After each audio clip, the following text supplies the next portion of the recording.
Welcome to this lecture.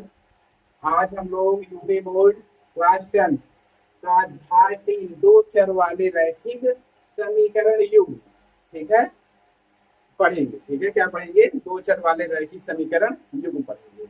इसके previous class में हम लोग जो है चैप्टर 2 और चैप्टर 1 फिनिश कर चुके हैं। इन सब वीडियो को अगर आप वॉच नहीं किए हो तो हमारे प्लेलिस्ट में जाकर के उनको वॉच कर सकते हैं। ठीक है, आज हम लोग दो चर वाले रैखिक समीकरण युग्म के बारे में पढ़ेंगे। ठीक है, पहले इनका इंट्रोडक्शन देखते हैं, क्या होता है, कैसे, तब उसके बाद। ठीक है, तो देखिए ध्यान से, सबसे मैं क्या बोल रहा है।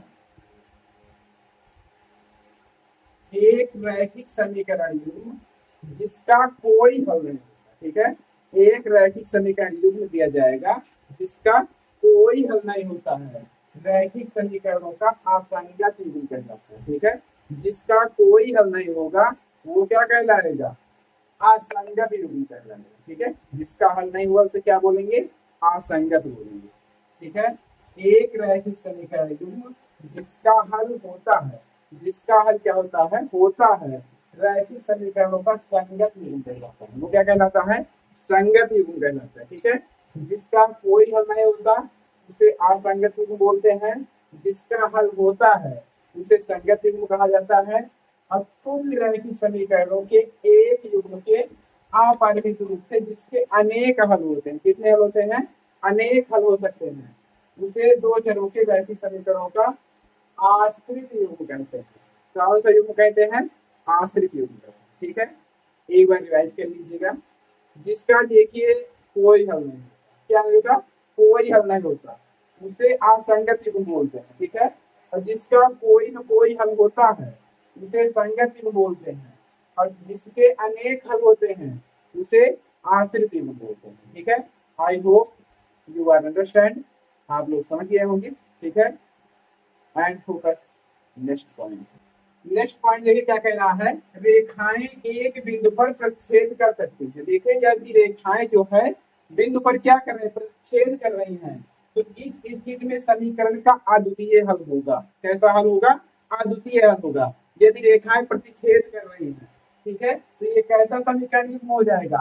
अविरोधी समीकरण युग्म, जिस केस में a1/a2 is not equal b1/b2 रहेगा। ठीक है, तो वो कैसी बिंदु रहेंगी? परिच्छेद करती हुई रेखाएं रहेंगी। ठीक है, सेकंड नंबर क्या कह रहा है? रेखाएं समांतर हो सकती है। क्या हो सकती है? रेखाएं समांतर हो सकती है। इस स्थिति में समीकरण युग्म का कोई हल नहीं, जब जो है उसका कोई हल नहीं होगा तो असंगत समीकरण युग्म कहलाएगा। या कैसा युग्म कहलाएगा? असंगत समीकरण युग्म कहलाएगा। इस केस में a1/a2 equal b1/b2 is not equal c1/c2। ठीक है, a1/a2 equal b1/b2 is not equal c1/c2 होगा। ठीक है, थर्ड नंबर देखिए क्या कह रहा है। रेखाएं संपाती हो सकती हैं। इस स्थिति में समीकरण युग्म के अपरिमित रूप से अनेक हल होंगे। इसे क्या बोलेंगे? आश्रित संगत समीकरण युग्म। ठीक है, कैसा? आश्रित संगत समीकरण युग्म। इसमें a1/a2 equal b1/b2 equal c1/c2।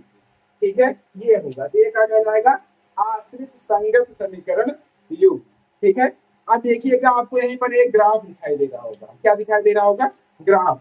तो ग्राफ को हो सकता हो तो आप लोग जैसे नोट डाउन कर लीजिएगा, नहीं तो आपको बुक में आपको मिल जाएगा। ठीक है, अगर यही आपको ग्राफ अगर याद रहा, ग्राफ जो है आपके माइंड में सेट रहा, तब फिर जो है आप एग्जाम में अच्छा स्कोर कर पाएंगे। इसमें का एक भी क्वेश्चन नहीं छूट सकता है। ठीक है, केवल इस ग्राफ की वजह से। ठीक, तो ग्राफ को ध्यान में रखिएगा। I hope you are understand, आप लोग यहाँ चैप्टर समझ गए होंगे। अब हम इसके एक्सरसाइज फोकस करेंगे। तब तक के लिए बाय बाय।